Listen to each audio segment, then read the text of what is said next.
Honorable Kaguchia, I come to you. Earlier on, and this of course extends to Mr. Kithinji, who is the chairperson of the Intergovernmental Relations and Technical Committee. I mean, even as we talk about the clear roles of what belongs to the national government and what belongs to the county government in terms of undertakings, I mean, how then can we address, as we talk about this transfer of functions, duplications and overlaps that are likely going to affect these functions to be undertaken? We need to have a reality check. And it's interesting that we have what we call the DevCon, Devolution Conference every year, and what we also call the LEGSAM, Legislative Summit every year. And we don't seem to have addressed some of these issues that are a bit troubling. Why do I say we need to have a reality check? If you go to the ground, you will find that even though the Constitution had already assigned what functions go to which level of government, the way the functions take place sometimes is a bit different, and probably from experience, some of the functions that are at the county or even at the national ought to probably be swapped. And that is why we say we need to have a reality check, so that we agree what is working with the counties. Let it now remain with the counties. And what is working with the national government, let it be at the national government level. I mean, something like that happened here in Nairobi last time when we had the NMS, where there was, based on Article 187 of the Constitution of Kenya, there was an agreement to transfer functions. Yeah, that we as a county now, I don't know whether it was an agreement or it was a forced agreement, but there was a signature that was put somewhere that we as a county, we accept that we are having challenges in dealing with these functions. Let us have them to the national government through NMS to deal with them for the time being. Now, I want to give examples. We have just looked at the issue of health. Now, we have level 5 hospitals and level 4 hospitals.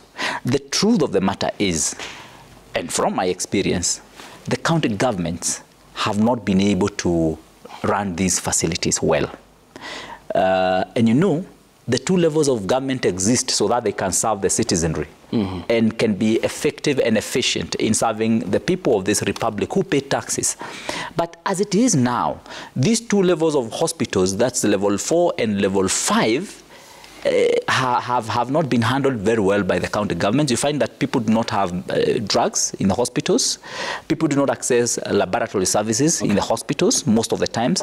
And so if you ask me, I'll do the honorable thing, like what Governor Kahiga did with the Olaya Hospital. At some point, he said, now, I don't think we are going to run this hospital. Let us allow the national government to run this hospital. And it was put under what then leads Honorable Kaguchia to such circumstances for the case you have mentioned, and for example, the governors throwing their hands up in the air and handing over, I mean, the running of affairs of, for example, as you have mentioned, Olaya Hospital. What could be the cause of these problems? An inability by the counties to run some. Now, if you look at the amount of money the county government of Nyeri is spending on health alone, recurrent expenditure, out of the 7.2 billion that the county of Nyeri has, 2.9 billion Kenya shillings go to the recurrent in the hospitals.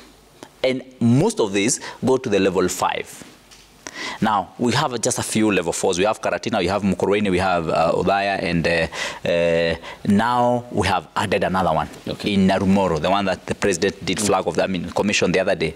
Now, my problem comes, if the county government of Nyeri is now going to also be running the Narumoro Hospital, which of course they are going to be running, it's going to add so much more recurrent expenditure now into the county government. And you know, this is a new facility, so there is no transfer of funds from the national government. So this is a new facility.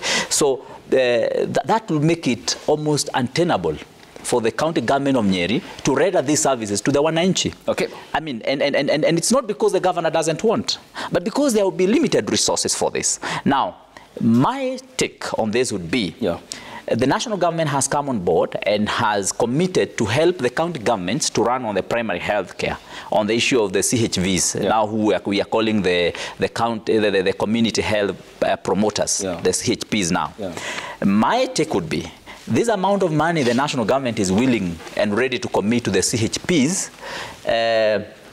gives all of it to the county governments, and let the county governments run that first level of health care in the counties. That is the primary health care, preventive. And then they also run the level 2 and level 3 up to the health centers. Okay. Then let the government, the national government, then commit itself on 4 and 5 and 6 and 7. I mean, that's to me should be the take. Okay. I also have another example to give you in that. I'll get that example. Yeah.